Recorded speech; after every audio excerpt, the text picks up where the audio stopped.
Alright, good morning, boys, and what is up? Today is Thursday, August 13th. I want to show you guys a lot of bullshit.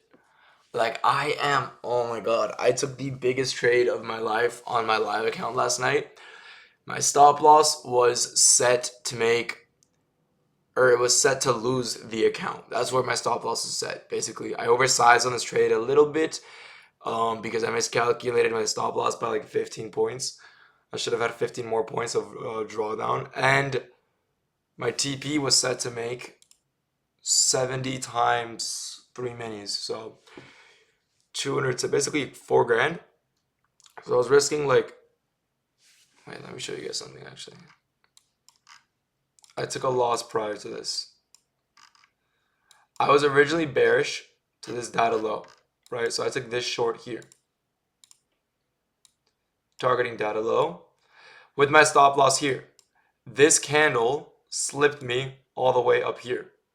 So I lost a lot more money than I should have in this trade. I think actually, funny enough, I lost enough that I would have not got stopped out of this trade. But after this candle flipped bullish and APM opened low and closed higher, I was like, you know what? Maybe price is truly bullish. Why is that, right? Oh, well, I actually did not start off by showing you guys how much money I made today. I got a winning day on my Fund the Next account. As you can see, another $200. I can withdraw $1.5 thousand per account. I will be doing that later today, hopefully. And I got 5 more Lucid Max evals, and I made $3.6 thousand on each eval. I just need to do that 2 more times, and I pass 150k five 150k live accounts, which, by the way, would be 15. That would be 15 times more allocation than what I've been having this last few weeks. I'm so hungover. This is so bad. But if we take a look at the 4-hour time frame, a lot of people, I'm sure you guys why a lot of people wanted this 4-hour gap to get hit and why it didn't get hit. Right?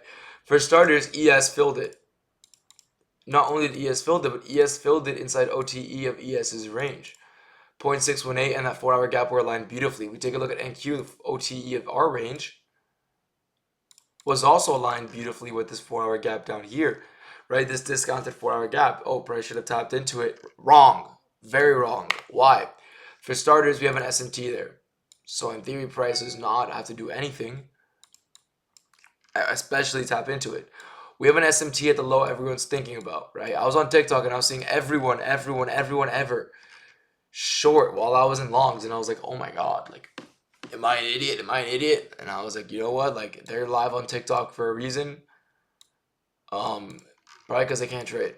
So I really like this trade. I was right about it. My actual stop loss was, in theory, was down here, and it would have played just awful delivery in my opinion. We tapped into 0.79 of the range before pushing higher. I really thought we were just gonna respect 0.618. If we respected 0.618, that would have been it for me. I would have actually ended up making money. I don't know why we actually came down all the way in this scenario. I guess we had these breaker blocks down here. But either way, this was actually a good long here. This candle with your stop here and your TP all the way up here. This was a great long. But enough of that. We respected for the 4-hour CE of this wick with an SMT at this low, and then price started pushing higher. Yet I was still bearish because I didn't notice that we were in the 4-hour CE and that we were respecting this wick. I still thought, all right, look at this hourly close.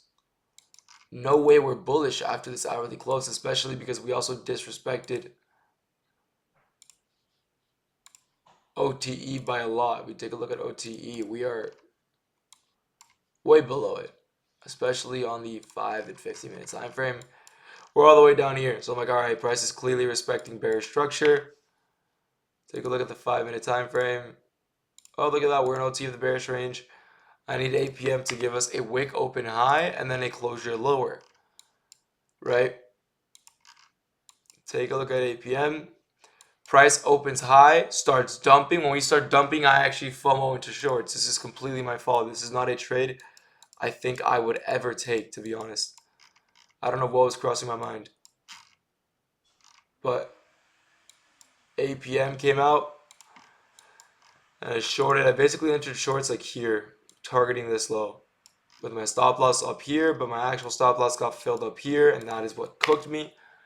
And then after that, I entered long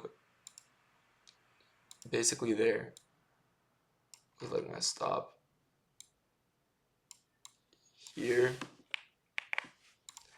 This is on my Lucid Live account, of course, and then this is my draw. Why is this my draw? Take a look at the 15-minute time frame, how obvious of a high that is that price wants to take out, right? It is a beautiful high. I really want price to take it out.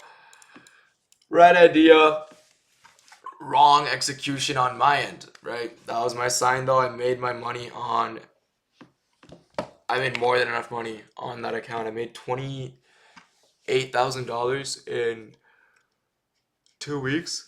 So I'm happy with the return I got on my investment. Dude, we are not retracing. Wow. All right, so here comes AM session. We have this high above us. I actually got stopped out by a low of day. Like, that's crazy. We have this high above us. Price taps into this 15-minute gap pre-market before just launching. Before completely launching. I don't get an entry. Even though this was a nice entry, I'm not gonna lie. We have these highs up here. We have all these highs up here.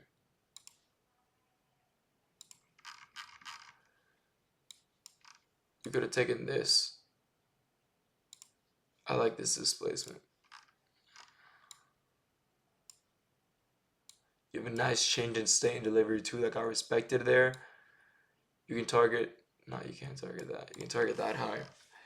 And that played in like 2 minutes. But what I took was personally this. I woke up late. We tapped into this 1-minute gap. We start displacing out of it. I enter halfway through the displacement right here when the CISD was being created. Targeting this high up here. Right, what is the high I targeted? Why didn't I hold longer? 2 reasons. My Lucid Max accounts on evaluation phase have a 40% consistency. And that is the end of the buy model, I believe. And Q is now just taking out these highs up here. Right? So as simple as that. The only accounts I'm trading right now are 5 Funded Next Flex accounts and 5 Lucid Max accounts. And I do not plan on changing that. That is my plan for the rest of the month. That is my plan hopefully for the rest of the year. If I can juggle these accounts properly, right? With that being said, I hope you guys all have a blessed day. Any questions, ask me. I'll be here to answer. Free Discord is in bio. I send out daily bias every day. I'm right pretty much almost every day. So I hope you guys have a blessed day, and I'll see you boys tomorrow. Peace out.